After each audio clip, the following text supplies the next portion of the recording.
Në një botë ku politika shpesh dominohet nga burrat, ka gra që sfidojnë udhëheqin dhe lënë gjurmë.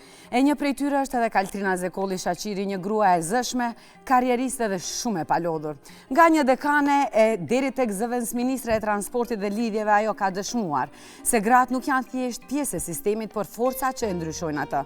Përtej politikës, ajo është edhe një nën shumë e mirë, shumë e përkushtuar duke balancuar edhe sfidat e një karriere të suksesshme me përgjegjësitë e saj familjare. Si është të udhëheqësh një politikën si një grua? Si përballojnë sfidat e një nëne karrieriste? Për këtë dhe më shumë gjëra tjera sot e kemi të ftuar speciale Kaltrina Zekolli Shaqiri. Kaltrina, mirë se erdhe. Sa kënaqësi. Kënaqësi është e imja. Faleminderit. Urna. Unë me lullet e mia. Faleminderit shumë. Kaltrina, fillimisht faleminderit shumë që nga ato ditët e tua që i ke të stërë ngarkuar, andave ko t'jesh edhe pjesë e mëngjesit, ku sot pak më ndryshe. Nuk do të flasim për projektet, nuk do të flasim për angazhimet e tua, po do flasim për Kaltrinën në përgjithësi, vështërsitë e një gruaje karrieriste, politikane, se sa është e vështirë si e perceptojnë ata të tjerët, edhe se a duhesh punosh 2 herë më shumë se një burr për të qenë këtu.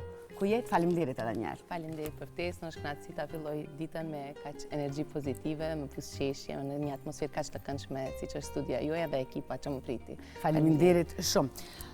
Dua të filloj me atë se çfarë shtyu të merresh me politikë. E dim se ke qenë ndër të paktën unë që të njoh nga fëmiria një vajzë gjithmonë e shkollës, një vajzë gjithmonë që ka dashur të mësimin, ka dashur të jetë një ndër vajzat më shembullore. Kjo ka ndodhur edhe në shkollën e mesme, edhe në shkollën e mesme ke të kryer të mjekësisë, universitetin e ke pranë Universitetit të Evropës Juglindore, drejtësi, pastaj master, jo doktoratur, nga dekane në një politikane. Çfarë të shtyu të merresh pikërisht me politikë? Pse?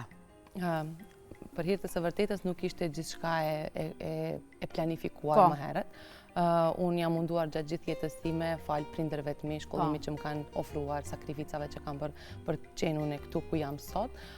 Jam munduar që t'jem aktive në jetën publike, jam munduar që gjithmonë t'a shprej mendimin tim, gjithmonë t'jem një dorë e zgjatur për të tjerët, një shembull i mirë me atë sa kam patur mundësi, por pjesa ime që më flen dhe ajo për cilën kam investuar gjatë gjithë jetës është patjetër shkollimi, arsimimi im dhe e kam gjetë veten në akademi. Për 15 vite unë kam punuar si asistente, madje si profesoresh universitare, për të qenë edhe një periudhë të shkurtë dekane e fakultetit juridik, dekania e parë në Universitetin e Nën Tereza. Kjo erdhi shumë spontanisht, fal një besimi që mu dha. Besimi nuk jepet rastësisht. Ai fitohet. Është e vërtetë kjo që thua, por patjetër se kemi patur një raport shumë të mirë me kryetarin e partisë politike që unë përfaqësoj, duke punuar në komunën e Çajirit, duke qenë një krah, një mbështetje për të, kur ka patur nevojë. Besoj që kjo i ka lënë përshtypje dhe ai ma ofroi këtë mundësi. Padyshim që kisha shumë dilema, frikë.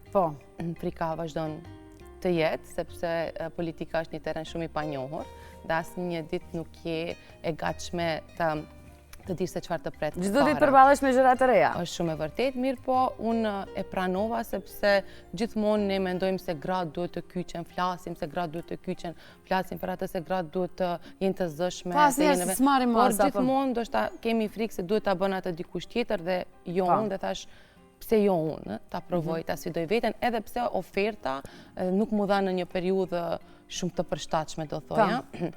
Jam nën, siç e din gjithë, e 2 fëmijëve të vegjël, po qoftë të vegjël, qoftë pak më të mëdhenj, kur je nën, ke shumë angazhime, dhe një përkujdesi për fëmijët mund të jetë maksimal, po kur je në politik, atë duhet ta ndash edhe për të gjithë qytetarët, duhet ta ndash për kushtimin, kohën që ke, edhe për t'i dëgjuar hallet e të tjerëve, edhe për të qenë e çastshme gjithmonë, qoftë përmes telefonit ose në rrjetet sociale ose edhe fizikisht, për të gjithë që kanë një kërkesë, ka një nevojë, ka një hall, duan të shprehin diçka dhe ti duhesh të jesh aty për t'i dëgjuar. 24 orë. E tham edhe parës, edhe ti e the se gjithmonë neve themi se gruaja duhet të jetë sa më shumë, grua nuk e kyqen. Ankohemi, po rrallë marrim masa që ne jemi ai zëri që ta bëjmë ndryshimin. Ndoshta herën e parë do dështojmë, herën e dytë, herën e tretë dhe ndoshta një ditë kapemi mirë dhe arrim aty ku duam të arrim. A mendon se në këtë kohë ne paragjykohemi, gratë paragjykohen nga stereotipet e ndryshme, sepse ende ka ashtu që zëri i gruas duhet të dëgjohet, po vështirë të thuhet nga vetë ne gratë, sepse kemi një farë ndroje, një farë frike nga masa, nga opinioni. Është shumë e vërtet gjithë kjo që thua. Shoqëria jonë ende nuk është një shoqëri e ekuilibruar, siç e përmenda politika është një tunel, në të cilin nuk e din se kur të vjen drita, nuk dua ta bëj të zesur gjithçka, por me të vërtet është ka shumë të papritura dhe në një shoqëri që ne jetojmë, mendoj që për të qenë një shembull pozitiv në politikë, por jo vetëm edhe në jetën publike, për të kemi një politikë, zhvillojmë një politikë shumë konfliktuale.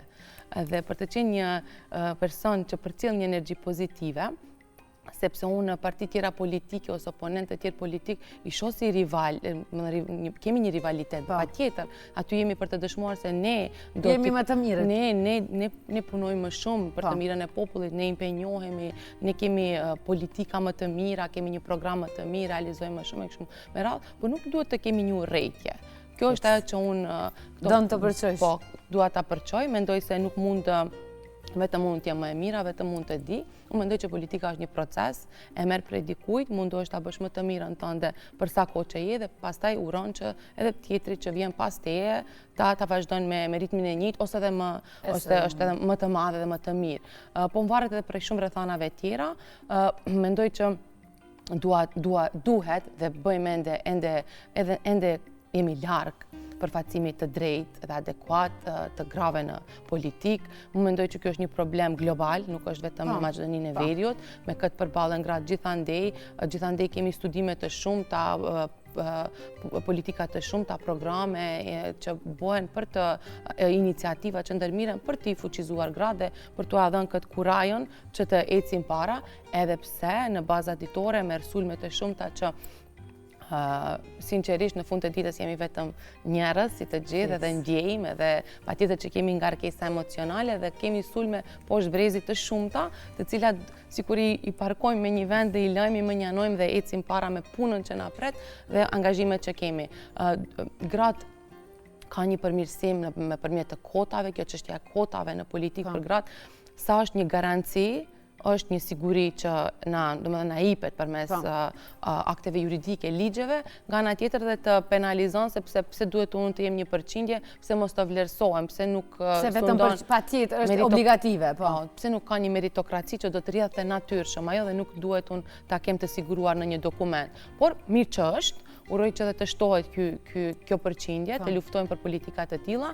Mendoj që megjithatë gratë janë bo pak më din të kërkojnë atë çfarë duan, din të luftojnë, din të përballen me burra, din edhe të mshojnë tavolinës kur duhet, por edhe t'i kenë si... Dua të pyes, a dëgjohet zëri mirë i gruas kur në një vend, në një tavolinë dhe një tryezë kur janë më shumë burra? Luftojmë që të dëgjohet, patjetër që na duhet për kraja njëra tjetrës, duhet të jemi të sinqertë që jo gjithmonë burrat i kemi problem, nganjëherë dhe kemi aleat më të fortë, bashkëpunëtor më të mëdhenj, ka edhe situata për fat të keq kur dhe gruaja e sulmon ose nuk e favorizon, nuk e përkrah një grua tjetër. Unë mendoj që sinqerisht duhet kjo të eliminohet sa më shumë, secila prej nesh ka vlera cilat tjetra nuk i ka, ndallojmë njëra prej tjetrës dhe e komplimentojmë shumë mirë dhe e kompletojmë njëra tjetrën. Nuk duhet jetë vetëm si klishe, por duhet të zgjatim dorën njëra tjetrës se mendoj që jemi shumë më të fuqishme. Për herë të parë në Ministrinë e Transportit dhe Lidhjeve një grua shqiptare. Cilat janë sfidat kryesore që i shihni për gratë në sektorin e transportit dhe infrastrukturës dhe nëse ka, që sigurisht ka, si mund të ka përcjellën ato? Në sektorin ku jam unë, është një, si të them, një drejtim i profesioneve, një profesionet të cilat udhiqen më shumë prej burrave. Kishim edhe, kam qenë edhe para dhe jam pjesë e rritit të grave në shkencë, që donë t'i promovon këto profesionet e STEM, do me thënë që janë të njohura si profesionet të burrave, dhe pse profesioni nuk duhet të ketë një gjini, po të neve kemi inxhinier, arkitekt, inxhinier të komunikacionit, e kështu me radhë, të cilat janë shumicë e burrave, dhe mirë po, unë në vetë në kabinetin tim kam vajzat që kam angazhuar arkitekte, të cilat dua t'i stimuloj, dua t'ju jap një t'i vlerësoj, patjetër dhe t'ju jap një mundësi që ato të fillojnë të ndërtojnë karrierë. Kështu që unë jam po zëvendës ministre e para aty grua, dhe këtë e kanë pritur të gjithë shumë mirë në ministri.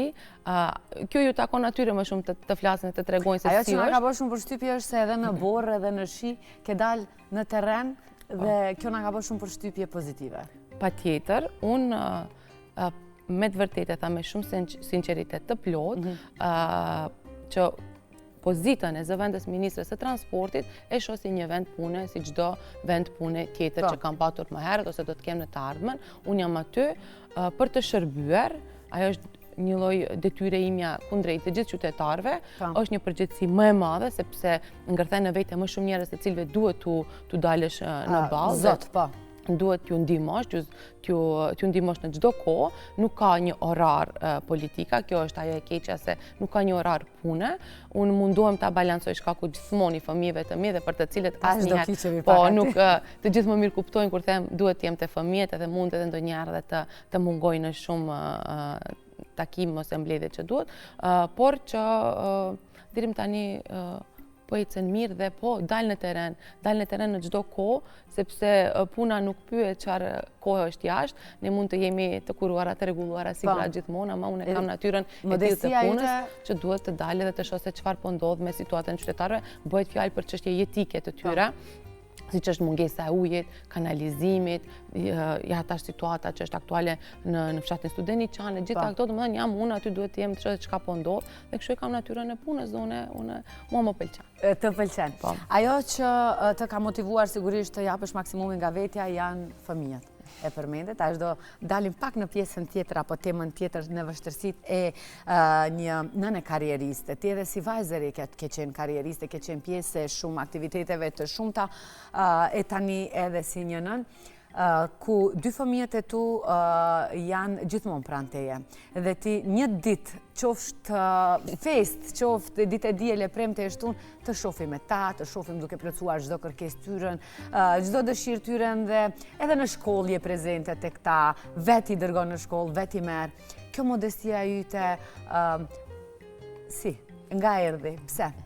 Se i kemi parë fëmijët tjerë të shkojnë me shofer, Kaltrina jo, Kaltrina vajzën e merr edhe me vete, kur shembull është në punë, e merr me vete, e zaventson mamin, i kemi pak të gjëra. Edhe nga regjia tani do na i lëshojnë edhe ca foto ku Kaltrina shihet në kthjetrat e fëmijëve të saj. Unë nuk mundem të jem shembull i mirë për qytetarët në politikë si një zëvendës ministre aktuale, që nesër dhe nuk do jem, kthehem prapë në vendin tim të punës, në qoftë se nuk jam një shembull i mirë për fëmijët e mi, në qoftë se unë dua të përçoj një shembull të mirë, në qoftë se unë dua të lë gjurmë të mira, unë duhet të lë për fëmijët të mi.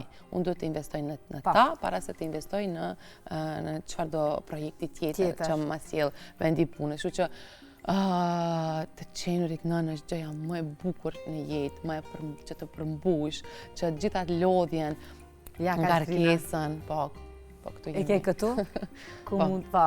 Kaltrina me spunë, shive, për ta bërë gjithë këto që shihen në foto dhe që duket bukur. Balansin atuaj, si? Unë kam një ushtri njerëz pas meje, dhe sot edhe kur erdha, u befason se erdha vetë. Edhe unë erdha vetë, erdha me makinën personale, sepse thash, hale të pushojmë pak ata të kabinetit tim, sepse kemi një ditë shumë stresuese para, me kam shumë ngarkesa ditore dhe do mbetemi, ndoshta edhe deri... Mos i angazhosh, ke menduar edhe për ta. Po, unë mundohem që gjithë të jenë të kënaqur rreth meje. Kjo është ideja, unë mendoj që duhet të ketë energji shumë pozitive rreth meje, nëse duam të kemi sukses. Nëse unë shkoj me energji negative dhe unë vetëm jap urdhra, atëherë edhe ata do demotivohen dhe s'do ma bën punën si duhet. Unë kam një ushtri, edhe jam shumë e bekuar për këtë.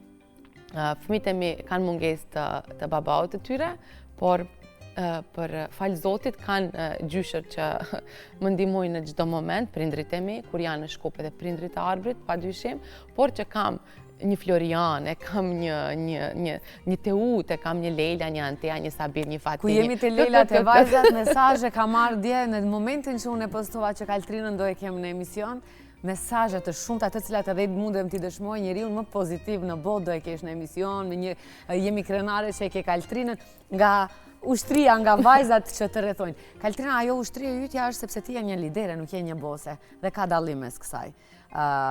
Është shumë gjë e mirë të jesh një lidere, që të jesh aty bashk me ata të cilët janë për ty në çdo moment.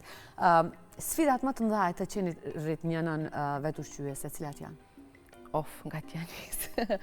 Menaxhimi, koha, forca fizike, sepse për të rritur një fëmijë 1 vjeç e gjys dhe 5 vjeqe, edhe ata që janë shoqër Zotit që kanë edhe nanën edhe babaun. Edhe për ata është e vështirë. Shumë e vështirë. Edhe kur ke karrierë, edhe kur nuk je shumë e kyçur në aspektin e karrierës, domethënë me të vërtetë fëmijët kërkojnë përkushtim, është lodhje. Dhe kështu që të përballesh me një dhimbje, me një humbje të cilën tek e proceson se si ndodhi, a ndodhi, pse më ndodhi. Ajo pse më ndodhi më duket më vështirë është ta pranoj. Po, kështu që kemi besimin edhe na mundson të ecim para, sepse nuk varet prej neve, është diçka që përcaktohet nga Zoti dhe nuk e dim sot jemi, po nuk e dim sa jemi të gjithë, dhe kështu që duhet ta pranojmë kjo. Po jo që të mban gjithmonë kjo energji dhe ky besim, ka dhe momente më të errëta, po që dashuria për fëmijën, dashuria e nënës për fëmijën është dashuria më e pastër që ka ekzistuar, më e fortë, e din të gjithë. Dhe kështu që një nënë do bën çmos për fëmijën e saj, edhe lodhjen sikur ta merr ose të forcon Zoti, të jep një forcë, një fuqi, një menaxhim. Dhe unë nuk ka spontanitet, jam njeri spontan. Jo, nuk ka spontanitet sepse duhet patjetër të jemi organizuar për t'ja dalë mban sot për të ardhur këtu në emision. Është shumë herët për të ardhur edhe të kesh një datë, dhe po të jenë në shkolla, në qerë, dikush duhet t'i vesh, t'i bën gati, t'i bën ushqimin e gjitha ato procedurat për t'i dërguar në shkollë e kështu me radhë, po thash duhet menaxhim, duhet planifikim i kohës. Dhe unë mundohem që ta nis ditën me ta, mundohem që orari i punës ime të jetë në përputhshmëri. Po, me përputhshmëri me ta, kur ndoshta mungoj 1 orë 2, e kam prindrit e mi, por zakonisht jam aty për ta, edhe menaxhohet gjithçka tjetër edhe përmes telefonit, nëse i duhem dikujt, edhe ditë të them jo, kam shumë mirë kuptim nga, po di, domethënë të them jo, kur edhe kam shumë mirë kuptim nga njerëzit që më rrethojnë në aspektin e partisë dhe ministrisë e kështu me radhë, janë shumë mirë kuptues që fëmiu është prioritet dhe nganjëherë dhe punën duhet ta stopoj për t'ua bërë një dëshirë t'ua plotësoj atyre ose t'jem prezent në një moment që nuk kthehet më. A është një nënë e vështirë, Kaltrina? Strikte? Edhe kur ka qenë Arbëri mes nesh, ai ka qenë më toleranti, unë kam qenë ajo që kam patur disa rregulla dhe mendoj që duhet të ketë një prind edhe rregulla. Tani neve, me thënë të drejtën, kur e krahasoj veten, po, domethënë jemi shumë tolerant, edhe shumë i llastojmë me shumë të mira, atë që më nuk ju bën përshtypje asgjë. Kemi thënë me kabinetin tim që kur të vjen fund viti, do t'i nxjerrim edhe ato momentet që sharake brenda nesh, që i kemi bërë dhe ata pjesa e kabinetit tim janë shumë të rinj. Në gjithë i kam rini janë student. Kështu e kom fillu dhe mirë po ecë me ta. Janë të dëgjueshëm, janë punëtor, kanë zell për punë dhe mendoj që më mirë me rini të punosh. Edhe kur unë udhtoj dikun zyrtarisht, unë i angazhoj ata të më ndërtojnë një garazh. Në artisht shumë i don garazhat, madje jam tallë para kam bërë si kështu një shaka, e postova në Facebook, korridori 8 dhe 10 po ndërtohet, sepse në arti ka shumë garazha, i ka kështu si pikë të dobët, dhe ata mi ndërtojnë garazhat, sepse unë po të shkoj në shtëpi, ajo kërkon pak kohë derisa unë ta ndërtoj atë. Dhe ta kesh gati. Dhe ne e marrim nëpër ministri, i mbartim ato dhe i çojmë në shtëpi dhe gjithë e shohin këtë, po kjo është domethënë që unë shkoj në shtëpi me një garazh, ai është i lumtur. Me këtë, kështu që bëjmë këto kombinime, dim nga udhëtimet zyrtare, nëse në udhëtim zyrtar nuk kam patur kohë t'ju blej asgjë, dim edhe të blejmë këtu dhe t'i fshehim derisa unë rrim, bëjmë kështu situatë. Domethënë gjithçka është organizim ngarkesë. Është një ngarkesë shumë e madhe. Dhe po, është shumë dërmuese. Nuk thuaj një ditë të lirë të Kaltrinës, si e kalon?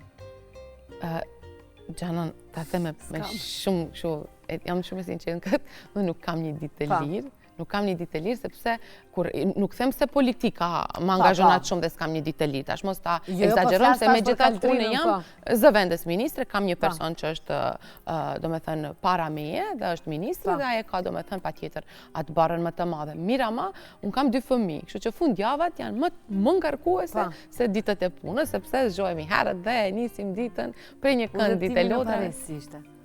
Udhëtimi në Paris ishte një udhëtim që u bë më shumë për fëmijët, e di. Po u bë për t'ja marrë vëmendjen pak dorës nga tragedia që na ndodhi, ishte pak muaj pas, ishte një udhëtim që më bashkangjitë edhe mike të mia. Ajo më ka bë përshtypje se nuk të lejnë vetëm asnjëherë. Unë kam shoqet më të mira në botë, pa modesti. S'ke motër, po ke motra. Po kam shumë motra. Edhe ja thash mami tim, para disa ditë thash mami, unë kam shumë shoqe të mira. Sa ato janë gjithmonë aty për mua, edhe gjithmonë organizohemi bashkë, kam edhe shoqe të cilat janë në të njëjtën situacion, të cilat po rrisin fëmijë vet, dhe me ato edhe më të afërta jemi sepse e dim si e kemi, edhe kështu që i kemi ato momente tona kur na duhet njëra tjetra afër. Kështu që Parisi patjetër që është një qytet shumë i bukur dhe Disneylandin e shijova dhe unë bashkë me fëmijët. Jo, se unë e kam shijuar tani, nuk është se e kam shijuar unë kur kam qenë fëmijë. Kështu që ti e ke shiju, besoj më shumë sepse me fëmijë pak edhe ngatrohesh, mira ma ishte bukur. E bukur është vetëm ta shofish. Kaltrina mendon se gratë në karrierë përballen me më shumë sfida se burrat. Sepse ja, vetëm të flasësh e filloj mëngjesin, duhet t'i veshësh, duhet t'i përgatitesh, s'është duhet ushqimin, sot është mirë, ka temperaturë, nuk ka temperaturë, puna e garazhës, puna e dhuratës, kjo, ajo, ti marr nga shkolla, me folë me mësuesen, është gjithçka në rregull, pastaj gratë kemi edhe obligime shtëpiake, kemi angazhime, na erdhi një mysafir, nuk na erdhi një mysafir, ndërsa burrat e kanë komplet një pjesë tjetër dhe një stil tjetër të ditës. A është më e rëndë për një grua? Është shumë e rëndë, padyshim, dhe në besoj që më thashtë edhe ende shumë punë kemi për të bërë, në takimet e mia din të bënë edhe alarmi, edhe ata që janë, do me thënë, bashkëbiseduesit e mi, mysafirët e mi, e din se është një alarm për të mos të harroj ta marrë prej shkolle, e kështu me radhë, brenda para një emisioni ditë të shkruaj me një mesazh se duhet ta bën këtë ose atë fëmijën për një vendim që ka të bëjmë, po edhe në karrierë, padyshim se ne luftojmë.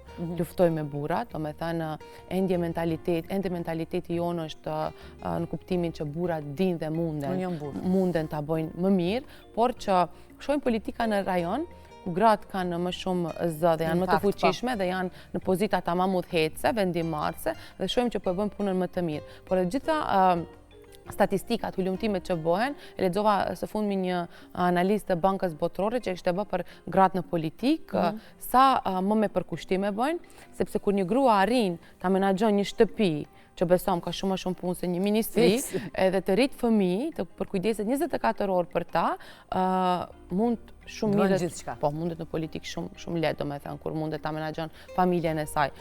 Po dhe gratë janë më pak të korruptuara, një grua mundet me shumë ndershmëri ta bën punën e saj, nuk futet në politikë me një prapavi, një interes, e bën punën me shumë ndershmëri, është e qetë në punën që bën, kuptimin, po sulmet zakonisht janë, siç thash, në aspektin e moralit, janë banalitete që miren me dukjen e saj, me veshjen e saj. Beso se nuk kalojnë, Kaltrina.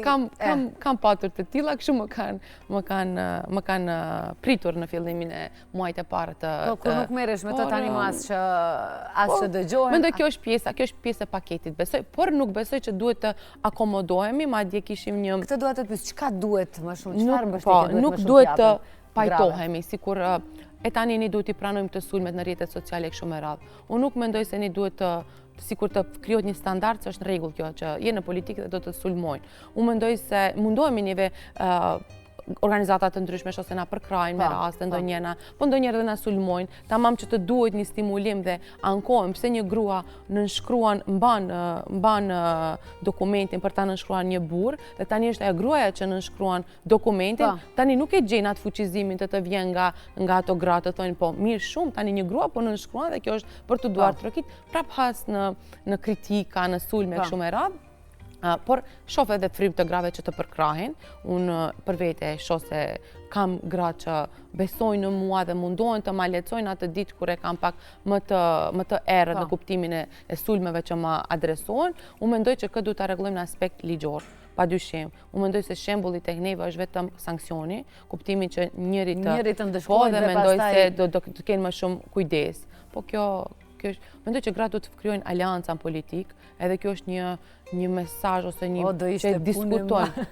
Unë shpesh e diskutoj që gratë nuk duhet t'i shohin vetëm si oponentën politik se anë të partive tjera. Po, duhet kemi patjetër mendime të ndryshme, mund të kemi debati është shumë i shëndetshëm, mirama duhet edhe të kemi aleanca tona të bashkohemi për të ngritur, për të fuqizuar.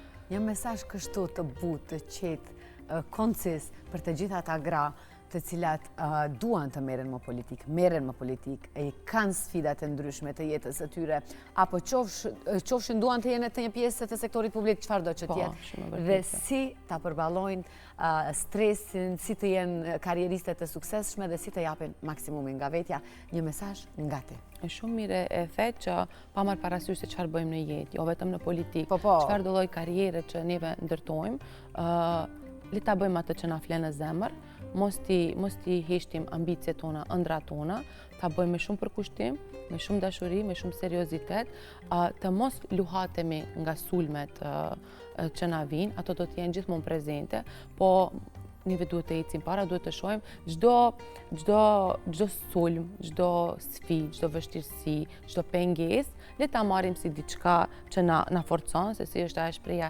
as diçka që nuk të mbyt është të bën më të fortë. Po, dhe neve duhet të mbështetemi në këtë. Patjetër që gratë të cilat kanë hamendjet e tyre për shkak të gjitha këtyre që i biseduam dhe jo vetëm, duhet ta dinë se nëse jo ato, kush? Pse jo ato? Dhe t'ja parashtrojnë një herë vetes pyetjen, pse jo unë? Dhe nëse qoftë se e vendojmë në një peshore, le të shohim se cilat anojnë më shumë dhe besoj se gjithmonë ato pozitive që duhet të ta shtyjnë të ecin para do të jenë më të rënda se kjo pjesa e anëve negative. Le të besojnë në vete, le ta duan veten. Edhe kjo është, dhe nuk kam një mesazh shumë, thjesht le të luftojmë për veten dhe le të jenë vetja dhe le të kenë besim. Po, dhe patjetër që duhet të kenë edhe mbështetje nga familja dhe shoqëria e tyre. Mendoj se është ky që është thelbësore të kesh mbështetje. Nuk e them publikisht, nuk mundem t'ia dal vetëm nëse nuk kam një familje që beson në mua, nëse nuk kam miq të cilët më shtyjnë edhe ma lehtësojnë gjithë këtë rrugtim. Kaltrin, unë e di se e ke ditën e ngjeshur dhe e di se sot deri në orët e vona do jesh në për aktivitete të shumta ku normalisht do na përfaqësosh në mënyrën më të denjë të mundshme. Të faleminderit edhe një herë publikisht që ndave kohë të jesh pjesë e emisionit ton kaq herët në këto orare të ndashe, ndoshta edhe gjëra nga jeta yte që nuk i ke thënë nga momenti që ke marrë një emrim të zëvendës ministres, po donim që ta njohin Kaltrinën nga një prizmë tjetër. Jo për projektet, se ne jemi emision mëngjesi, nuk duam t'i lodhim edhe shikuesit me ato plane, projekte, premtime, gjërat të tilla, po Kaltrina kush është, si adel, si mundohet dhe çfarë është Kaltrina në realitet. Të faleminderit shumë dhe të pafshim në majat e sukseseve. Gjanan, faleminderit ty, mikja ime, prej shkollimit fillor e tutje, të dëshiroj dhe ty shumë sukses dhe ty të përgëzoj shumë për punën që bën, për energjinë që ke, se të shoh edhe ty, edhe ti do me tha një fytyrë publike dhe ti sulmohesh edhe ti komentohesh, që e shoh se ecë para, e ke një energji, ka një energji që bëhemi kështu të forta dhe në vetë shumë të brishta, por që megjithatë duhet të vazhdojmë ta përçojmë këtë energji. Unë e nisa ditën shumë mirë me të vërtetën, shumë mirë kështu që me ty, me këtë energji, me lule, me ngjyra, me një ekip të shumë të këndshme që më priti, po më pret një ditë pak më e ngarkuar sot, kemi disa çështje në kuvent që duhet t'i zgjidhim, por që e nisa shumë mirë dhe të faleminderit ty shumë për ftesën, e shijova shumë. Patjetër. Miq të dashur, ne tani do shkëputemi me një pikë të shkurtër muzikore për të rikthyer në studio pastaj edhe me një link të drejtë për drejtë ku kemi edhe kolegen ton Aida Ziberin, po për temën do flasim pastaj.